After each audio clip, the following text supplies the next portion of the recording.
আসসালামু আলাইকুম সবাইকে। রাজাগড়ের পক্ষ থেকে সবাইকে শুভেচ্ছা এবং স্বাগতম জানাচ্ছি। এই শীতে হচ্ছে আপনার মুরগির বাচ্চাগুলো সুস্থ রাখবেন কীভাবে? সেটার জন্য আজকের ভিডিওটা। মূলত হচ্ছে এই শীতে কিন্তু মুরগির বাচ্চা সবচেয়ে বেশি অসুস্থ হয়, ঠান্ডা লাগে।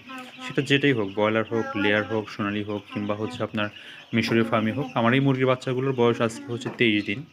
তারপরেও কিন্তু আমি আলো জ্বালায় রাখছি, দেখেন। জাস্ট আলো জ্বালায় রাখছি।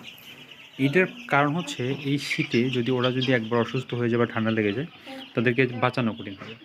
আপনি নিচে লিটার পরিষ্কার রাখবেন, বারবার পানি চেঞ্জ করে দিবেন, রাতের বেলা আলো জ্বালায় দিবেন, চারদিকে পর্দাটা লাগাই দিবেন। ইনশাল্লাহ আপনার মুরগি অবশ্যই সুস্থ থাকবে এবং ভালো থাকবে। হ্যাঁ? আর সবসময় একটা জিনিস মাথায় রাখবেন যে ঠান্ডার ঔষধ আমরা যেমন নিজেদের জন্য একটা ঠান্ডার ঔষধ রেখে দিই, ঘরে রেখে দিই। ঠিক মুরগির জন্য আপনারা ঠান্ডার ওষুধ রেখে দিবেন। এতে করে আপনারা রিস্ক ফ্রি থাকবেন, ভালো থাকবেন। অবশ্যই চ্যানেলটা সাবস্ক্রাইব